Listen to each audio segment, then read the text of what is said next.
Good morning দোস্ত, কেমন আছেন আপনারা? আশা করছি ভালো আছেন, সুস্থ আছেন। আমরাও ভালো আছি, সুস্থ আছি। আর ফাইনালি তো আমরা এখন দৌলতপুর পাম্পে আছি। কেননা আগের ব্লগ ভিডিওতে আপনারা দেখেছিলেন যে আমরা কলকাতা ছিলাম, লোডিং পয়েন্টে আমাদের গাড়ি লোডিং হয়নি। গতকাল রাত্রে আমরা লোডিং ফোডিং করে আমরা চলে আসছি দৌলতপুরে। আর আজকে হচ্ছে শুক্রবার, আমাদের মাল আছে গুয়াহাটির। আর আমরা এখন গাড়ি ছাড়বো বাড়ি থেকে, কেননা সকালবেলা এসে ট্যাঙ্কি ফুল টুল করে গাড়ির যা কাজ ছিল কাজ টাজ করে আমরা এখন রওনা দিব। আর চলুন তাহলে ততক্ষণ দেখা যাক কোথায় গিয়ে দাঁড়াচ্ছি, কি করছি, সব কিছু আপনাদের সঙ্গে শেয়ার করব। আর ব্লগ ভিডিওটা পুরো দেখতে থাকুন, ভালো লাগবে। যাক তাহলে তুই কি ধনী আমার মনে রানী গো হবি, ভালোবাসার কাঙ্গাল আমি, তুই কি আমার হবি। তোর কাছে আছে আমার ভালোবাসার চাবি, মনের হুড়কা। দূর আসার পরে দেখছি আর রাস্তাটাতে বৃষ্টি হয়েছে, তো মানে কাদা কাদা হয়ে গেছে। আর এটা হচ্ছে দৌলতপুর টু হরিরামপুর রোড দিয়ে আমরা রওনা দিব, যাই ইটাহারে জয়েন্ট হবে।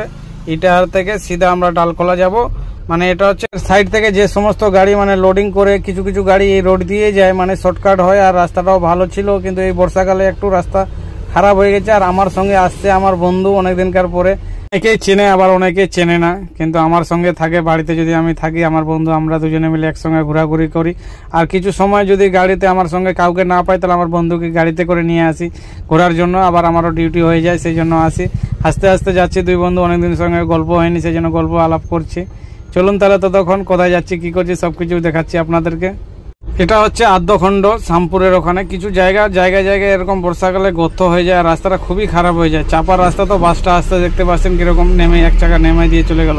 কিন্তু কিছু করার নাই, বড় গাড়ি দুটো পাসিং হলে মানে সেম পাসিং হয়, দেখে শুনে পাস করতে হয়। আর এমনি গাড়ির বাজার বুঝতে পারছেন, কলকাতা থেকে 4 দিন দাঁড়িয়ে থাকার পরে আসলাম। এসে তো একটা রাত বাড়িতে ছিলাম, থাকার পরে তো আবার রওনা দিলাম দেখতে। গুয়াহাটি তো যাচ্ছি, গুয়াহাটি গিয়ে দেখবো কি হচ্ছে, কিরকম পরিস্থিতি ওখানে, আবার কয়দিন লাগবে। এমনি তো গাড়ির বাজার খুবই খারাপ হয়ে গেছে, যেখানে যায় সেখানে গাড়ি মার খাচ্ছে, খাচ্ছে। আর এগুলো গাড়ি রোডের উপর লোড করছে, বুঝতে পারছেন কিরকম বর্ষাকালে অসুবিধা। যদি বাই চান্স যদি স্লিপ কেটে কোনো কিছুর দুর্ঘটনা ঘটতে পারে।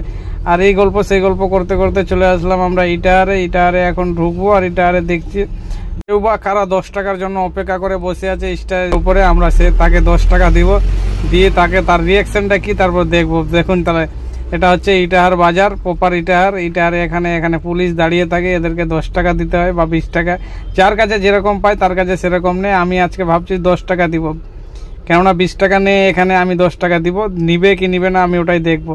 10 টাকা দিচ্ছি আমি এখানে বসে বসে। চলো দেখা যাক কি হচ্ছে। 10 টাকা তো শেষের বেলা নিয়ে নিল আমার কাছ থেকে, কিছু বললো না। বা ওখান থেকে রওনা দিয়ে দিলাম সিধা